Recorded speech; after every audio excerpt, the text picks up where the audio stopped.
Você está no Conversa de Pai. Eu sou o Rodrigo Serafim e aqui você tem conversas descomplicadas e diretas sobre paternidade e maternidade que ajuda você, pai, mãe, cuidador, educador. Estou aqui hoje com uma pessoa que eu sou muito fã. Gente, eu vou falar pra você que quando ela chegou, quando eu vi ela de longe, eu falei, meu Deus, eu vou conhecer ela pessoalmente. Enfim, porque eu só conheço ela em cima do palco, nas redes sociais. Quem é essa pessoa? Ela é pediatra, educadora parental, especialista em neurociência e trauma e inteligência emocional e fundadora da Escola de Educação Positiva, a Juliana Franco. Oi, Meu Rodrigo. Deus, Prazer estar aqui. Maravilhoso. Que prazer. generosidade aí a sua minha apresentação. Eu estou muito feliz de estar aqui também. Eu tenho. O podcast ele me dá uma oportunidade de eu me conectar com pessoas que eu nunca imaginei que eu poderia me conectar. Seja para bater um papo, seja para aprender, porque no em novembro do ano passado, você se transformou na minha vida.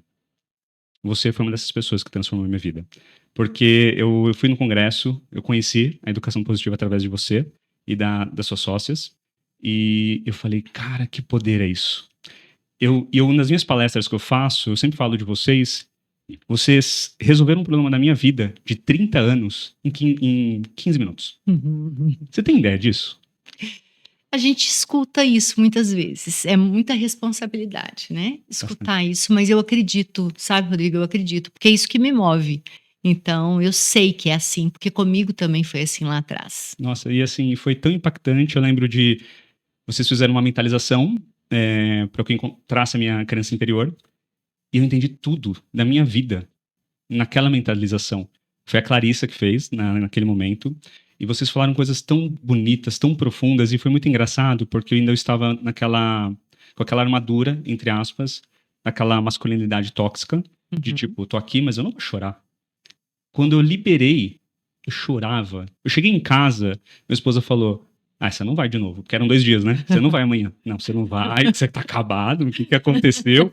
É um processo, é um processo. Sim, Primeiro dói, a sim. gente sente. E qual foi uma das grandes transformações da minha vida depois que eu estive com vocês nesse congresso? Vocês me trouxeram a luz do meu propósito. Que meu propósito é ajudar famílias, é ajudar pessoas. Eu aprendi com uma amiga, que inclusive é amiga nossa, que é a Mari Furtado. Ela falou o seguinte, que nós temos tanto para doar que a nossa gota é um oceano na vida das pessoas. Sim. E isso eu trago, assim, tá na minha essência. Qual que é o seu propósito? Acredito muito, muito, muito nisso. Muito, Rodrigo. E assim, tão bonito que você trouxe, assim, porque conversa com exatamente o que eu digo, assim. Quando a gente se reconecta com essa essência, com esse ser autêntico, com quem a gente veio para ser, a gente se conecta com a nossa vocação. Então, o seu processo foi, você encontrou aquele Rodrigo pequenininho que estava perdido no meio da estrada? Sim. Então, você acolheu essa criança que mora aí dentro de você e disse, agora você pode ser quem você nasceu para ser. Então, meu propósito de vida é exatamente esse. Inspirar as pessoas, trazer esperança para as pessoas. Esperança de que, independente do que a gente vive nas nossas infâncias, nas nossas adolescências, existe um caminho, né? Podemos nos acolher em primeiro lugar para poder fazer diferente com as crianças que passam pela nossa vida. Eu não acredito em transformar toda uma sociedade se você não se transforma. Essa autotransformação, essa autoeducação, esse autocuidado, essa autocura, ela é essencial para que a gente realmente consiga acolher as crianças. Quando você me conta da sua experiência com a conexão com a criança interior, você fez um caminho que é um caminho sem volta, porque você se conectou empaticamente com todas as crianças que passarem por você, porque passa pelo caminho de eu me encontro no meio dessa estrada, eu me encontro sozinho, desamparado, acolho o Rodrigo que estava ali esperando por mim, então agora eu consigo olhar para as crianças com empatia, porque senão a gente ainda fica naquele lugar da educação tradicional que a gente é que ensina para elas. Quando a gente se abre, tudo muda. A gente quer acolher todas. Sim, quer acolher todas. Mas é importante acolher as nossas, né? E as mães e os pais que chegam até nós também. E às vezes quando eu falo acolher todas, e isso até é uma questão de mito, né? As pessoas falam, quando eu falo que eu sou educador parental, as pessoas falam, tá, então você vai educar meu filho, né? Aí eu falo, bom, vamos lá, senta aqui você primeiro. Porque é tão sobre nós, sobre os pais. Uhum. E eu acho que também você falou de educação tradicional. Eu acho que na minha educação eu tive algumas questões. Então eu não tive meu pai presente, eu nunca tive o papai e a mamãe em casa sempre. Então eu sempre tive um sonho de ter uma família. E a minha adolescência ela foi complexa, porque a minha mãe, como mãe solo, ela tinha muito medo. Medo desse mundo. Sim, Minha mãe me deu o que ela tinha. isso. Vocês me ensinaram isso. Vocês me ensinaram na escola que nós damos o que temos. Sim. E minha mãe deu o que tinha e eu aceito. E eu tenho certeza que ela usou muito ali do amor, da proteção e de tantas outras questões. Mas a adolescência é tão difícil, né? E você fala tanto de adolescência. Por que o pessoal fala que adolescente é aborrecente? O que você acha dessa frase? Então, Rodrigo, eu já me indaguei, é uma das frases que eu mais reflito, mas assim, o nosso impulso, principalmente quando a gente veio de uma educação autoritária, tradicional, é de que os nossos filhos têm que sempre atender às nossas expectativas. E na adolescência, há uma segunda oportunidade desse ser humano ser quem ele é e buscar amor incondicional. Então ele busca uma identidade, ele busca encontrar com ele mesmo, ele busca esse ser autêntico.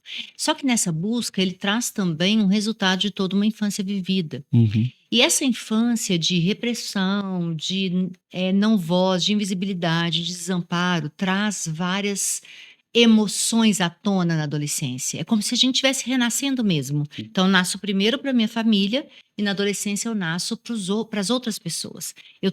O adolescente tem uma esperança ali de que ele vai finalmente ser amado exatamente como ele é. Só que ele dá de cara com pais reais. Ele dá de cara com pais, né, mães, que também trazem história de muita dor, Uhum. trazem uma história de adolescência, e a gente tem muito medo na adolescência dos nossos filhos, porque a gente tem medo das drogas, a gente tem medo das companhias, dos vícios, só que a gente depara também com uma faceta que talvez faça a gente se sentir desamparado também de novo, abandonado de novo, porque esses meninos, essas meninas, elas preferem estar com outras pessoas a estar conosco, principalmente se somos pais tradicionais. Então, ali na adolescência, fica muito claro que rompeu-se uma relação. Aquela relação que eu achava que era mais importante da minha vida, de repente ela se rompe. Foi a minha virada de chave, né? Quando o Rafa, o meu filho de 14 anos, ele olhou para mim com uma cara de desprezo. E naquele momento eu fui estudar para ser uma boa mãe, mas eu fui estudar no viés de tentar de novo ter esse amor que me abastecia. Então eu cheguei, né, num ponto que eu achava que os meus filhos tinham que me nutrir de amor. Que eu tinha que receber aquele olharzinho de amor incondicional que a gente recebe das nossas crianças a vida inteira. Uhum. E na adolescência isso não é verdade. Então, além de todas as mudanças cerebrais que causam, sim, né, essa oscilação emocional, essa intensidade emocional, eles batem a porta, eles nos olham com cara de desprezo. E não é sobre nós, é sobre toda uma história que foi construída ali. É sobre aquela esperança que aqueles meninos têm de que haja realmente amor para eles. E o amor que a gente dá, muitas vezes, não é sentido por eles, porque é condicional. Você trouxe a questão da história. Talvez são ciclos, né? Que vão se repetindo. E esses ciclos, às vezes, se nós não temos essa conscientização, ele acaba sendo quase eterno. Sim. E da forma que, né, por exemplo, minha mãe vem com uma bagagem da mãe, dos pais, né, da criação. E como que você acha que a educação positiva ela pode ser aí um alívio, talvez, um acolhimento, um ponto de conhecimento para ajudar os pais com relação a esse período de adolescência? Sim, eu até costumo dizer, Rodrigo, que a nossa procura para nós educadores parentais, ela aumenta muito na adolescência. Porque normalmente esses pais já tentaram de tudo, né? E ali está diante deles um menino que, às vezes, um menino, uma menina que é maior que eles, que tem uma certa autonomia, que não é mais como aquele bebezinho que se eu deixo lá chorando no berço 3 dias ele vai parar de chorar. É, lógico que a gente sabe as consequências disso, mas ele não é aquele bebezinho mais. Então ele pode ser que ele pare de pedir o nosso amor, mas ele vai pedir em outros lugares e ele vai encontrar em outros lugares um amor como aquilo que ele entende que é amor, que a gente ensinou para ele. Então, às vezes nas telas, em grupos de comportamento autolesivo, em grupos de suicidas, em grupos de bullying, cyberbullying. Então, o adolescente, ele tem o mundo nas mãos, assim. Ele está dentro de um quarto e ele está vivenciando todas as possibilidades. Então, se ele não conheceu com a relação primária dele o que é afeto, o que é amor. Amor não é violência. Amor é cuidado. Amor é segurança. Amor é pertencimento. Amor é amparo. Eu vou buscar anestesias, porque eu preciso sair para o mundo. Eu tenho uma necessidade de estar com outro. Então, eu vou buscar esses grupos, o grupo da droga, o grupo do álcool, o grupo. Então, tenho tanta vontade de viver, tanta vontade de viver. Essa pulsão de vida está dentro de mim, tanto para vocação quanto para sexualidade. E eu estou num mundo tão repressor que eu preciso de alívio. E aí vem os vícios, né? Não, e assim, Eu não sei se eu te respondi exatamente o que você perguntou, mas acho que sim. você respondeu, porque o que eu vou te fazer agora, uma pergunta, tem a ver com... Assim, tem uma coisa que eu penso... Eu vou falar da minha história, tá? Eu tinha um medo da adolescência gigantesco, das minhas filhas. E talvez até pela adolescência que eu vivi. Por tudo aquilo que eu vi acontecendo. Eu sei algumas coisas. Eu sei que valores e princípios, quando eu trago isso para minha casa, minha filha vai entender. Quando ela estiver na rua, quando ela crescer, elas vão entender o que é certo, o que é errado. Eu não preciso ficar preocupado, porque foi assim comigo. Eu tive acesso a muitas coisas erradas, mas eu nunca fiz nada errado. Então, eu sempre fico pensando. Eu falo, meu Deus, e esse mundo, você falou algo muito importante agora sobre o acesso que essas crianças têm, esses adolescentes têm com relação à informação. É muito grande. Eles conseguem. Nós fomos, eu e a pessoa que me ajuda aqui no podcast, que é minha sócia também na escola, a Marina, nós fomos numa palestra do Hugo Monteiro. Eu tive aula do Hugo Monteiro com vocês lá na Educação Positiva, na plataforma, e também participei da palestra dele no congresso. E ele fala coisas tão profundas sobre essa questão do quanto os adolescentes estão sob risco com relação ao que eles têm de acesso, com relação ao que, não só de acesso, mas o que eles fazem com esse acesso. Sim. Né? Então, você falou de grupos, e o Hugo Monteiro ele falou uma coisa muito profunda, que eu sempre falo para pais de adolescente que eu conheço. Não queira tirar o seu filho do quarto. Entra e sai junto com ele. E o que é o entrar? É ter essa conexão. Eu acho que você trouxe um pouco disso, e vocês ensinam muito isso na escola, dessa conexão, da empatia, de você entender o outro, entender todo esse processo de desenvolvimento desse adolescente. Como é que foi na sua casa esse processo? Então, não é fácil. Eu tô ouvindo você falar, eu tenho que entrar e tirar do quarto. Eu era completamente desconectada dos meus filhos. Eu trabalhava muito, muito, muito, muito. Então, eu falo que depois que a gente acessa a nossa história, para de projetar os nossos medos e entende que aquele ser humano, ele é como ele é.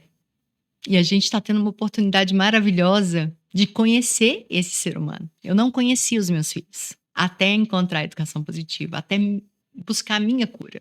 Né? Eu sabia que tinha lá o Rafa, o João Pedro, a Malu eu já comecei com uma história desde menorzinha, então é uma outra história, né? É uma menina que traz ali bem a verdade, mas o Rafa e o João Pedro, eles não tiveram uma mãe que acompanhou, uma mãe para acompanhar as emoções, as dores, né? Então, por exemplo, eu conto muito que o João Pedro sofreu bullying e ele foi para dentro do quarto e se trancou dentro do quarto. O Rafael também, ele foi sair do quarto com 17 anos, então eu comecei nessa caminhada com 14. Então, eu sempre falo para as mães assim: não é para querer o resultado para amanhã. Você tem que pegar o quanto esse menininho já viveu e pensar, foram 14 anos que ele te chamou. Foram 14 anos que ele ficou, mãe, olha para mim, mãe, faz isso comigo, mãe, brinca comigo, mãe, joga comigo. Verdade.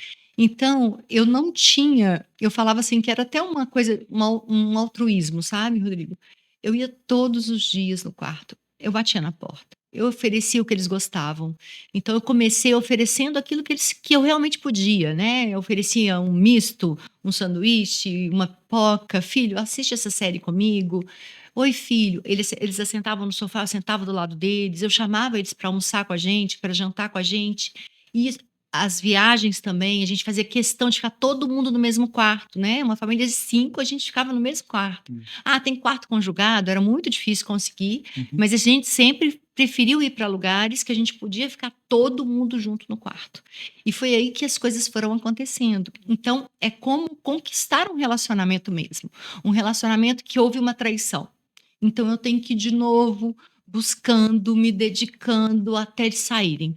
Com o Rafa foi um processo muito bonito. O Rafa era um filho leal, né? Então é muito difícil você deixar esse filho leal sair ali da caixa dele e te enfrentar e te dizer não, porque o Rafa não me dizia não, né? Ele era o típico bonzinho, obediente, certinho, né? Faz engenharia, então só para você entender o quanto vai aí para o racional, Uhum. fugindo da emoção. Então, e o João Pedro sempre foi um menino que desde pequeno reivindicou, sempre achou graça da gente bravo, sabe? Ele ria na nossa cara, né?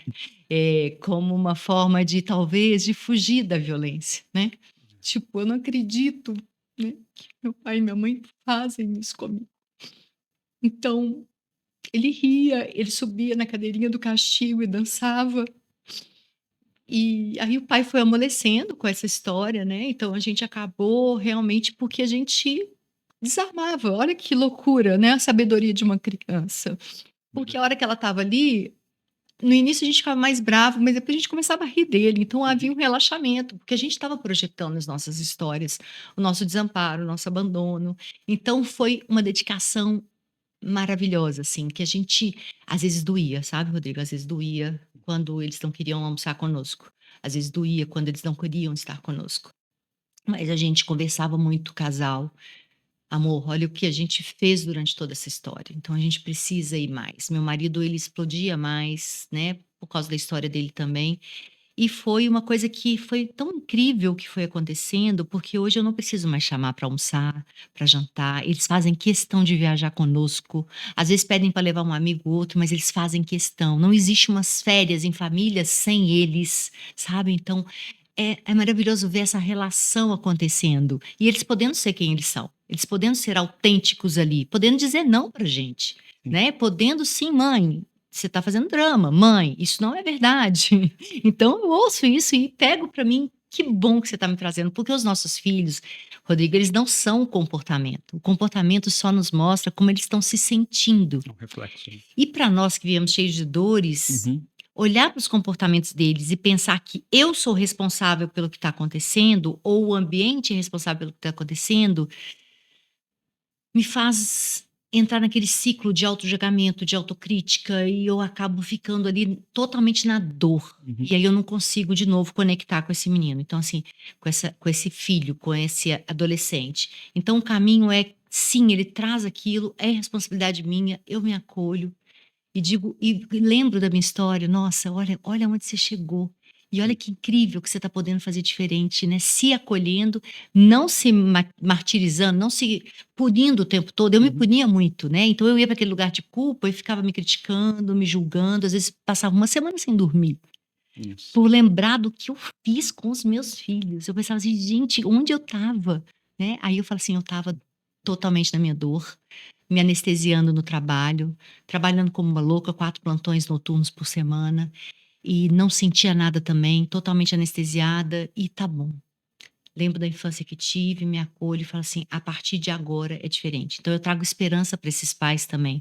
É possível fazer diferente a partir do momento que você entra em contato.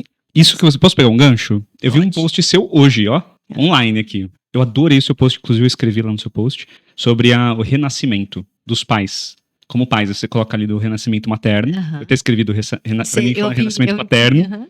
E eu achei tão lindo o que você escreveu, porque você escreveu assim que nós temos lá quando nós nascemos, temos quando nos tornamos adolescentes, e temos quando nós somos pais. Sim, E quando somos pais, também quando os nossos filhos se tornam adolescentes. sim, Que é um segundo momento, é uma segunda oportunidade de renascimento dentro do nossa paternidade ou maternidade. Eu achei lindo aquilo que você escreveu. sim. Porque às vezes nós estamos falando, ou em algumas palestras, por exemplo, eu estou dando, uma pessoa levantou a mão na palestra que eu fui dar sábado e falou assim: Rodrigo, mas eu não fiz nada disso que você está falando. Eu não pratiquei o apego seguro, eu não fiz aquilo, eu não fiz isso. Eu falei, não, tá tudo bem. Aqui eu tô te mostrando alguns caminhos, mas você tem uma nova oportunidade. Que agora, com esse conhecimento que você está absorvendo aqui, com isso que a gente está conversando, é uma nova oportunidade de você se relacionar e de se conectar com o seu filho. Nunca é tarde. Nunca é tarde. Nunca. Então, o filho pode ser adulto, inclusive. Óbvio que quanto mais velho, existem os desafios, né? Sim. Porque aí o cérebro já está diferente, a absorção, a lógica já existe. Aham. Mas é tão lindo isso que você escreveu. Eu queria que você falasse sobre isso, né? Pessoal, procure esse post lá, né? Que a doutora Ju colocou. Eu achei lindo, lindo mesmo. Parabéns, inclusive. Obrigada. Na verdade, assim, porque o meu renascimento, que a gente fala, quando a gente vai estudar ali desenho original do ser humano, ciência do desenvolvimento humano, a gente fala que existe o primeiro nascimento, que é quando nascemos, o segundo, quando nos tornamos adolescentes, porque aí nascemos para o mundo, saímos daquela relação vertical e vamos para as relações horizontais, e há um terceiro nascimento quando temos filhos, que é uma oportunidade ali da gente realmente olhar para a nossa história, porque a gente revive a nossa história na nossa maternidade, na nossa paternidade. Só que isso comigo não aconteceu, porque eu estava completamente anestesiada e longe do meu sentir. Então, esse terceiro nascimento foi uma oportunidade, mas não aconteceu. Não aconteceu, né? Eu fiz uma cesárea eletiva, eu escolhi o dia de nascimento, então não tinha nenhuma conexão, Rodrigo, com o sentir, com os meus instintos. Eu era totalmente racional, estava totalmente racional e congelada, dissociada. Então, quando eu passei pela experiência que eu passei, eu falei assim: epa, tem uma quarta oportunidade, tem um quarto nascimento, ou tem realmente esse renascimento quando eles se tornam adolescentes. Porque é uma oportunidade para mim de reavaliar tudo que eu fiz, tudo que eu vivi na minha infância, tudo que eu repeti na infância dos meus filhos, e agora essa segunda oportunidade que vem para eu poder conectar com ele, é também uma segunda oportunidade de eu reconectar comigo. Total. E aí eu conecto com a minha adolescência, porque a adolescência a gente lembra, né, Rodrigo? A gente lembra mais das nossas adolescências. E a lembrança da minha adolescência foi de completa negligência, completo abandono. Eu não sei como eu sobrevivi. Não tenho ideia, mas entendo que os meus pais também anestesiados, vivendo as histórias deles, as dores deles, mas eu sobrevivi de uma forma assim, porque quando eu lembro, eu falo assim, gente, o que eu passei, quantos riscos eu passei, quanta coisa que podia ter acontecido comigo e não aconteceu, talvez, pelo medo louco que eu tinha também de viver. E se você tivesse que dar um conselho para a doutora Ju ou a Juliana, quando adolescente, qual seria esse conselho? Então, Voltando no tempo lá. vamos pensar, porque é aquela coisa assim, eu acredito muito, Rodrigo, que a gente precisou viver as nossas histórias para chegar onde chegamos. Eu precisei viver essa história para hoje ter aquilo que eu tenho, né, com os meus filhos, dessa possibilidade de cura. Mas eu diria o que eu digo para mim mesma hoje também: viva mais, aproveite mais, saboreie mais, desfrute mais.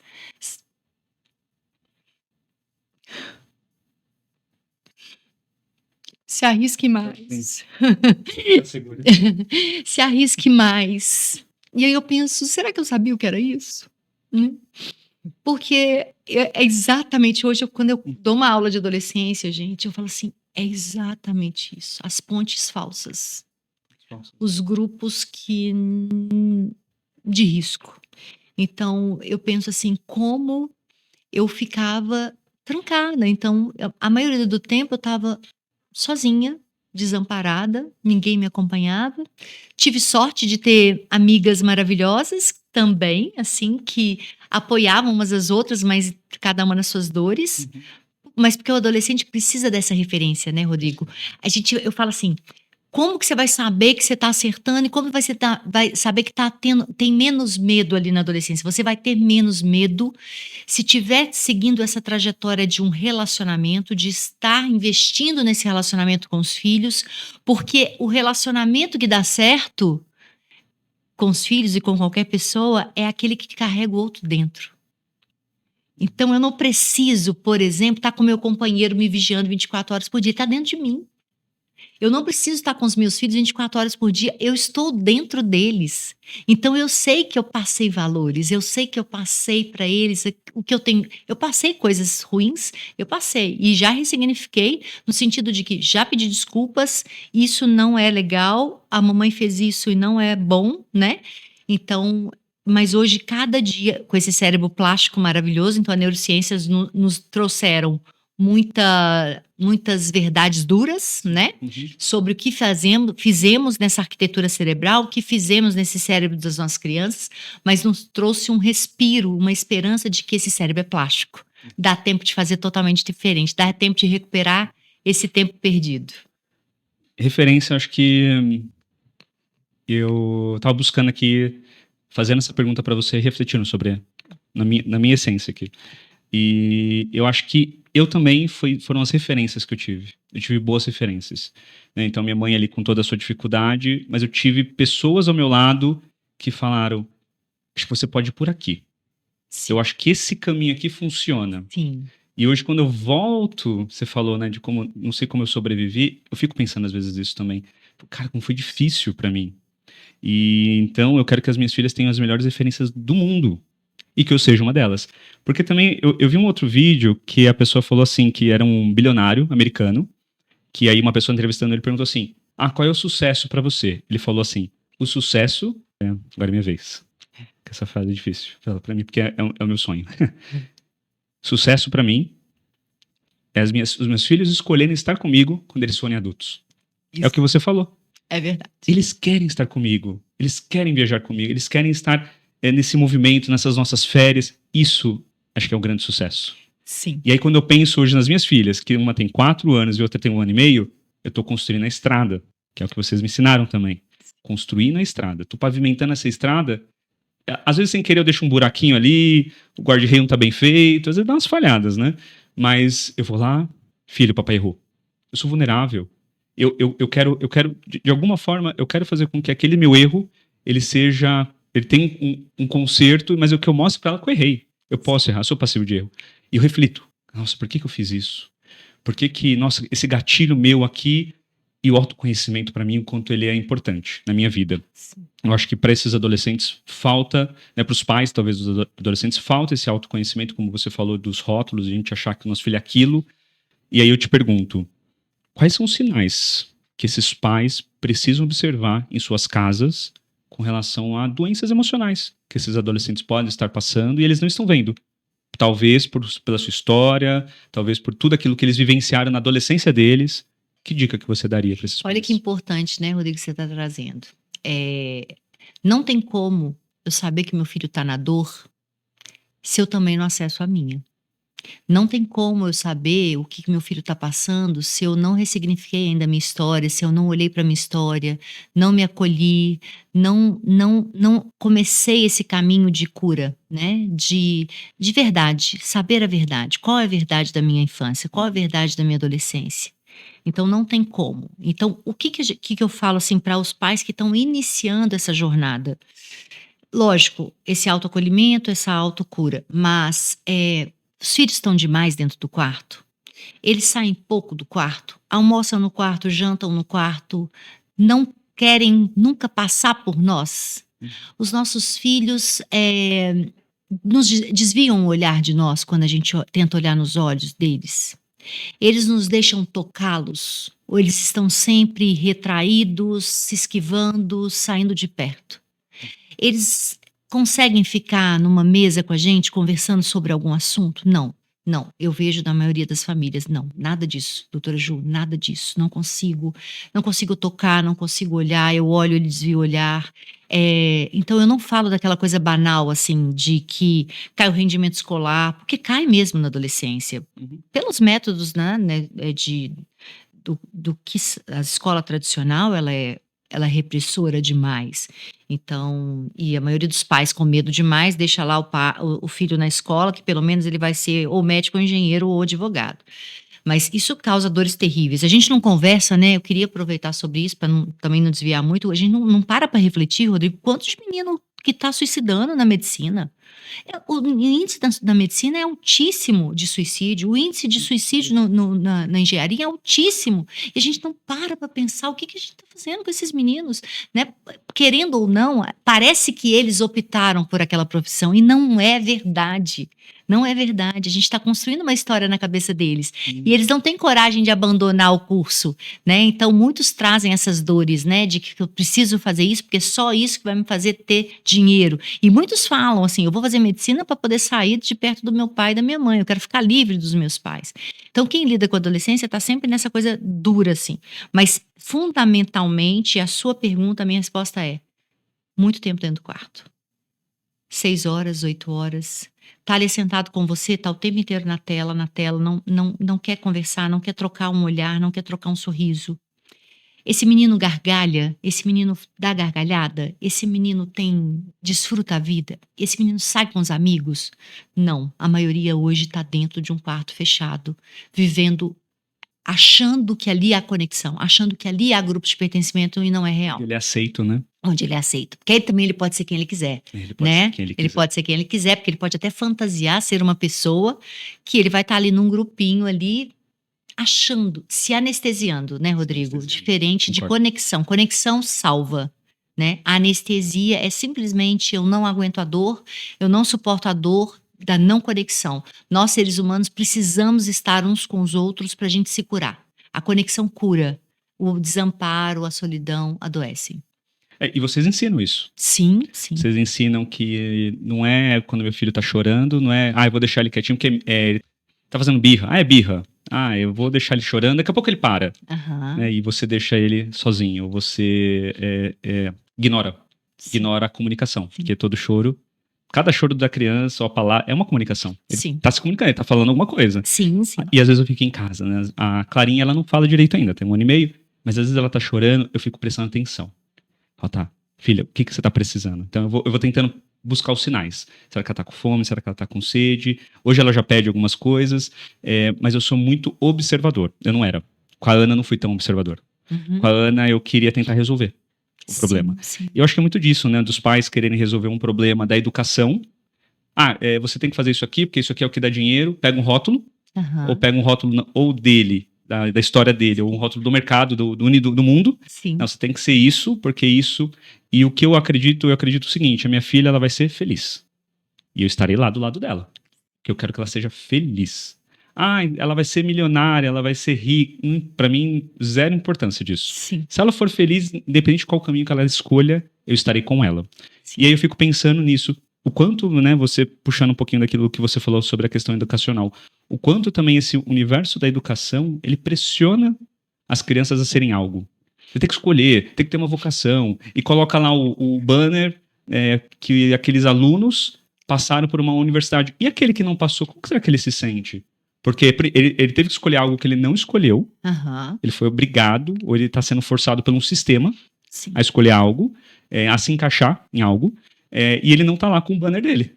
E aí, como que você vê tudo isso para um adolescente, na cabeça de um adolescente? Sim, vamos lá. Assim, primeiro a gente precisa entender que quando você reprime a vocação ou reprime a sexualidade de uma pessoa, você mata ela em vida. Então, um pouco daquele ser humano morreu ali. Todos nós trazemos uma força incrível na nossa vocação, porque é o nosso servir para o mundo. A gente só consegue ser realmente feliz se a gente serve o outro com o que a gente faz, né? Então, a vocação é uma parte muito importante da vida. Se a gente começa a pensar nas pessoas que tentam suicídio, ou que falam sobre suicídio, sobre não ter motivo de estarem vivos, ou não conseguem achar um propósito de vida, a maioria fala que está Nunca tinha pensado nisso. fora da vocação ou longe da sexualidade. Sexualidade não é só sexo, né? Sexualidade é vida, é como eu estou no mundo, né? Então, às vezes passa até sim pela orientação sexual. Tem muitas pessoas que estão mortas vivas porque nunca puderam assumir a orientação sexual, nunca puderam viver a orientação sexual, né? Então, quantas mães têm histórias lindíssimas, Rodrigo, lindíssimas, de mães que se descobrem, às vezes, numa orientação sexual diferente da heterossexual, com as minhas aulas, porque lembram ali da adolescência, né? E que aí elas falam assim, doutora Ju, que incrível, porque quando eu me aceitei como sou, quando me acolhi e falei ali com meu parceiro e trouxe essas questões, as minhas filhas pararam de se comportar como comportavam. Então parece que eu tirei um peso das costas delas, mas eu tirei das minhas costas e parece que tudo aqui em casa virou outra coisa.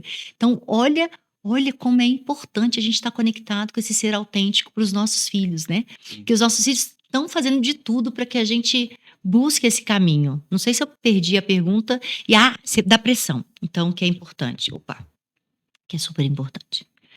A pressão social não tem como a gente acabar com ela agora, nesse minuto. A pressão na escola não tem, infelizmente, né? Vocês estão começando esse caminho aí agora de tentar trazer alívio e respiro com a escola de vocês, com as oportunidades. A gente tem essas escolas em alguns isoladas, né? Ainda é minoria, infelizmente. Espero que um dia seja.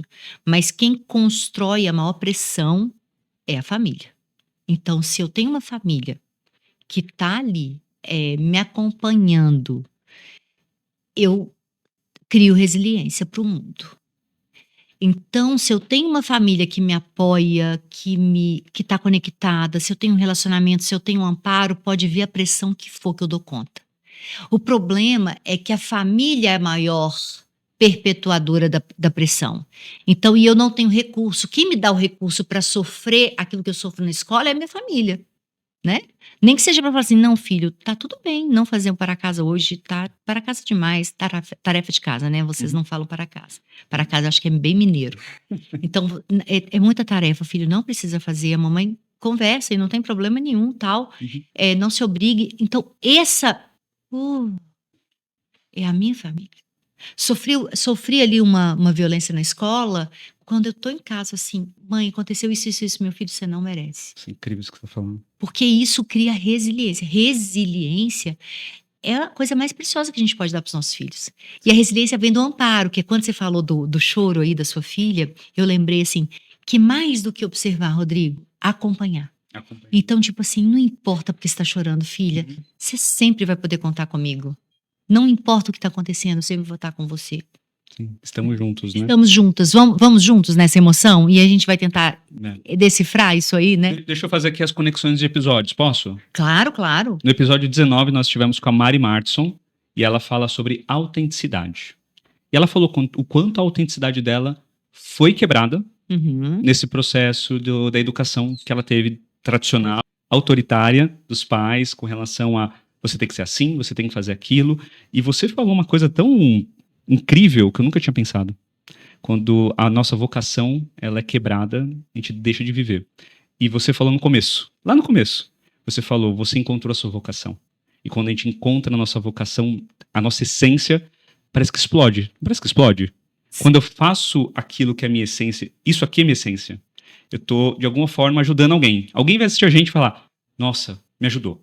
Quando alguém manda mensagem pra mim falando, não sei se é isso que você sente também, fala, nossa, eu vi aqui no post, eu vi aqui num negócio, eu participei de uma palestra, eu fiz uma palestra, fiz 3 palestras no sábado, foi muito louca a minha vida nesse dia. A última palestra que eu fiz, tinha uma mulher sentada, ela chorou muito, e depois ela foi me procurar, e ela falou por que ela tava chorando. Ela falou assim, eu queria ter tido um pai que tivesse essa visão que você teve. Aí eu olhei pra cara dela e falei, eu só falei assim pra ela, obrigado por você me trazer isso. Porque eu espero que a gente possa te ajudar de alguma outra forma. Eu cheguei em casa, assim, quase andando em nuvens. Cheguei em casa, chorei pra minha esposa. Eu falei, é sobre isso. É a vocação, é o poder da vocação. Quando você entende que você está servindo. Exato. Você está servindo o mundo. Você fala, cara, eu tô pertencendo de fato a esse mundo. Como é profundo. Nossa, eu adorei isso que você falou. E também, eu digo, que você acaba inspirando as outras pessoas, porque fomos desconectados do nosso ser essencial. Então, quando você trouxe que você ficou emocionado no congresso e ali você descobriu o seu propósito com uma simples vivência da Clarissa, né, de conexão com a criança interior, olha o poder que é a gente se conectar com quem a gente veio para ser. E isso é inspirador, né? Então, porque quando eu estou conectado, autêntico, conectado comigo mesmo, autêntico, eu vou para a minha vocação. A vocação está ali. Né? Nossa, e a gente vive muito mais feliz, né? Com certeza, com certeza.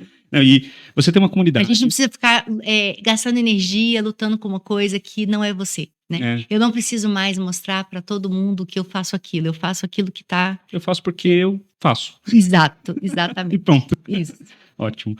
Você tem uma comunidade de mães, onde você ali tem ali toda uma conexão, você fala. Como é que é esse movimento que você criou? Você falou agora há pouco, né, que uma mãe se descobriu e você tirou o peso. Como é que é? Porque eu vejo que grupos de apoio estão começando a surgir e esses grupos de apoio têm uma importância tão grande, seja do acolhimento, seja do conhecimento. Como é que tem sido esse movimento para você? Então, a comunidade, ela vem me acompanhando também na minha história, né? Então, assim, a comunidade inicialmente foi para estarmos juntas, conversando sobre Uhum. maternidade, então, não falando nada sobre autoconhecimento, assim, de cara, né? A gente tinha um pouco, ontem eu estava vendo, tinha uma aula da Lívia lá, uma das primeiras aulas da comunidade de autocuidado, talvez tenha sido uma aula que teve um respiro ali, Uhum. sabe? Mas eram aulas inicialmente muito para conhecimento, né? Então, briga de irmãos, birras, o cérebro da criança, o cérebro do adolescente, e tinha pouco esse lado de realmente de acolher. E foi junto com a minha trajetória também, né? E foi com a trajetória de todos nós da escola também. A gente foi descobrindo várias possibilidades de estarmos acolhendo, de estar nos acolhendo, Sim. de estarmos buscando a nossa cura e com essa busca da nossa cura inspirar outras pessoas que, né, esse caminho é possível. E só é possível que a gente verdadeiramente faça diferente nas nossas vidas em família se a gente busca a nossa cura, se a gente busca aquilo que realmente que a gente viva e ressignifique a nossa infância. Então a gente dá de cara com a verdade, a gente dá de cara com o que a gente viveu e como a gente sobreviveu a tudo. Uhum.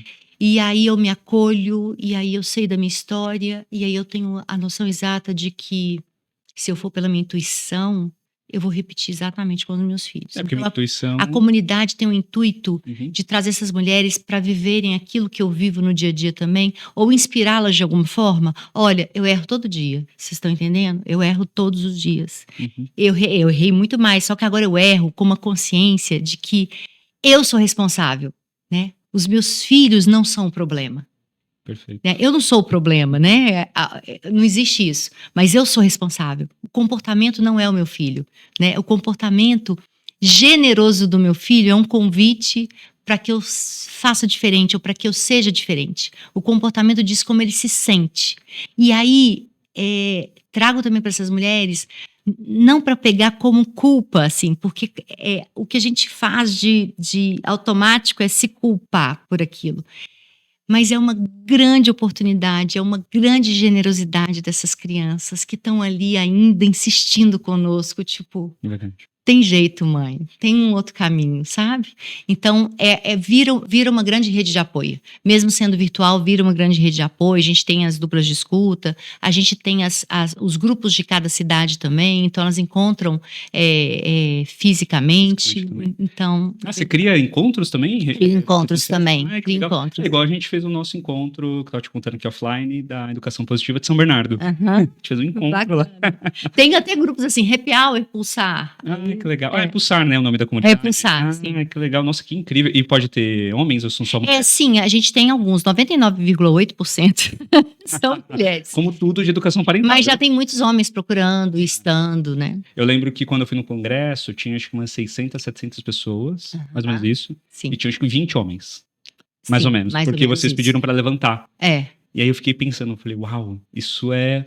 Por que os homens não estão aqui? E hoje eu entendo, tá? Naquele momento eu não entendia. Aham. E talvez a minha próxima pergunta para você, a minha resposta seja essa, o meu comentário anterior. Então, estamos chegando ao final do nosso episódio. Foi lindo estar aqui com você. Eu nem falei o nome do episódio, né? Como eu fui descuidado. Não falou. Eu faço isso às vezes. Bom, então estamos chegando ao final do nosso podcast. Eu tenho 2 perguntas que eu faço para todos os convidados. Então, posso fazer para você? Claro. Tá preparada? Acho que sim. Acho que sim. Acho que sim. Ju, se você pudesse mudar o mundo, o seu mundo, aquele mundo que você conhece, que você vivencia, o que você mudaria? Nossa.